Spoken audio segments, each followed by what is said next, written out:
Hello friends, ನನ್ನ ಹತ್ತಿರ ಜಿನ್ಯಾ illumination deep rose ಹೊಸ ಬೀಜದ ಪ್ಯಾಕೆಟ್ ಇದೆ. ಇವು ಬೆಳೆದ ಮೇಲೆ ತುಂಬ ಸುಂದರವಾದ ಗಾಢ ಗುಲಾಬಿ ಬಣ್ಣದ ಹೂವುಗಳು ಬಿಡುತ್ತವೆ. ಮೊದಲಿಗೆ ಪ್ಯಾಕೆಟ್ ಮೇಲ್ಭಾಗವನ್ನು ಕತ್ತರಿಯಿಂದ ಜೋಪಾನವಾಗಿ ಕಟ್ ಮಾಡಿಕೊಳ್ಳೋಣ.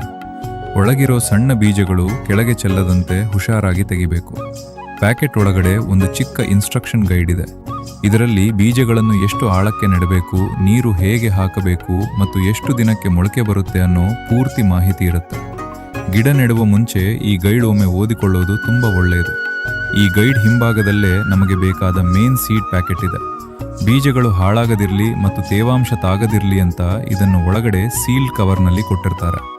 ಈ ಕವರ್ನ ಮೇಲ್ಭಾಗವನ್ನು ಕತ್ತರಿಯಿಂದ ಹಗುರವಾಗಿ ಕಟ್ ಮಾಡ್ಕೊಳ್ಳೋಣ. ನಿಮಗೆ ಹತ್ತಿರದಿಂದ ತೋರಿಸೋಕೆ ಕೆಲವು ಬೀಜಗಳನ್ನು ನನ್ನ ಕೈ ಮೇಲೆ ಹಾಕ್ತಿದ್ದೀನಿ. ನೋಡಿ, ಈ ಜಿನ್ನಿಯಾ ಬೀಜಗಳು ಎಷ್ಟು ವಿಭಿನ್ನವಾಗಿವೆ ಅಲ್ವಾ? ನಾನು ಇವುಗಳನ್ನು ಈ ಪ್ಲಾಸ್ಟಿಕ್ ಮುಚ್ಚಳದ ಮೇಲೆ ಸುರಿದುಕೊಳ್ತಿದ್ದೀನಿ. ಹೀಗೆ ಮಾಡಿದ್ರೆ ಒಂದೊಂದೇ ಬೀಜ ತೆಗೆದುಕೊಂಡು ನೆಡೋಕೆ ತುಂಬ ಈಸಿ ಆಗುತ್ತೆ. ನಾವು 2 ಸಣ್ಣ ಪ್ಲಾಸ್ಟಿಕ್ ಬಾಕ್ಸ್ ತಗೊಳ್ತಿದ್ದೀವಿ, ಒಂದು ವೈಟ್, ಇನ್ನೊಂದು ಬ್ಲ್ಯಾಕ್. ಬೀಜ ಮೊಳಕೆ ಬರೋಕೆ ಇವು ಪರ್ಫೆಕ್ಟ್ ಆಗಿ ಸೆಟ್ ಆಗ್ತವೆ. ಮನೆಯಲ್ಲಿರೋ ಇಂಥ ಬಾಕ್ಸ್ಗಳನ್ನು ಮರುಬಳಕೆ ಮಾಡೋದು ಗಾರ್ಡನಿಂಗ್ಗೆ ತುಂಬ ಒಳ್ಳೆ ಐಡಿಯಾ. ಈಗ 2 ಬಾಕ್ಸ್ಗಳಿಗೆ ಫ್ರೆಶ್ ಆದ ಕೊಕೋಪೀಟ್ ಹಾಕ್ತಿದ್ದೀನಿ. ಬೀಜ ಮೊಳಕೆ ಬರಲು ಕೊಕೋಪೀಟ್ ಬೆಸ್ಟ್. ಯಾಕಂದ್ರೆ ಇದು ತೇವಾಂಶವನ್ನು ಚೆನ್ನಾಗಿ ಹಿಡಿದಿಟ್ಟುಕೊಳ್ಳುತ್ತೆ ಮತ್ತು ಸಣ್ಣ ಬೇರುಗಳು ಸುಲಭವಾಗಿ ಹರಡಲು ಸಹಾಯ ಮಾಡುತ್ತೆ. ಈಗ ಕೊಕೋಪೀಟ್ ಮೇಲೆ ಬೀಜಗಳನ್ನು ಒಂದೊಂದಾಗಿ ಇಡೋಣ. ಬೀಜಗಳು ಮೊಳಕೆಯೊಡೆಯುವಾಗ ಜಾಗ ಬೇಕಾಗೋದ್ರಿಂದ ಸ್ವಲ್ಪ ಗ್ಯಾಪ್ ಬಿಟ್ಟು ಇಡೋದು ಮುಖ್ಯ. ಹೀಗೆ ದೂರ ಇಟ್ಟರೆ ಆಮೇಲೆ ಗಿಡಗಳನ್ನು ಬೇರೆ ಕಡೆ ನೆಡುವಾಗ ಬೇರುಗಳು ಹಾಳಾಗೋದಿಲ್ಲ.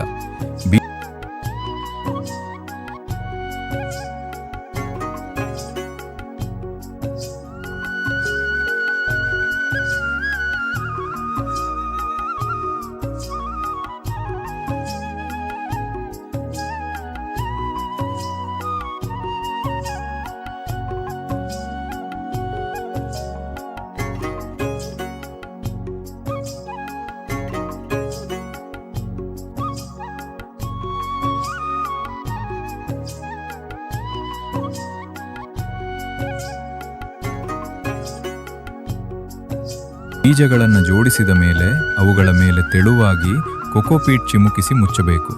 ತುಂಬ ದಪ್ಪವಾಗಿ ಮುಚ್ಚಬೇಡಿ, ಸಣ್ಣದಾಗಿ ಒಂದು ಲೇಯರ್ ಹಾಕಿದ್ರೆ ಸಾಕು. ಇದರಿಂದ ಬೀಜಗಳಿಗೆ ಬೆಚ್ಚಗಿನ ವಾತಾವರಣ ಸಿಗುತ್ತೆ. ಕೊನೆಯದಾಗಿ ಮೇಲ್ಭಾಗಕ್ಕೆ ಸ್ಪ್ರೇ ಬಾಟಲ್ನಿಂದ ನೀರು ಹೊಡೆಯೋಣ. ಬೀಜ ನೆಟ್ಟಾಗ ನೇರವಾಗಿ ನೀರು ಸುರಿಯಬಾರದು.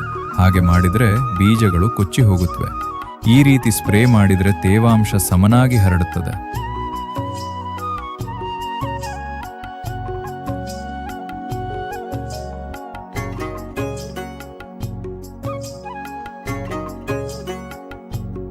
ಈಗ ಬಾಕ್ಸ್ ಮೇಲೆ ಟ್ರಾನ್ಸ್ಪರೆಂಟ್ ಮುಚ್ಚಳ ಹಾಕಿ ಲಾಕ್ ಮಾಡೋಣ.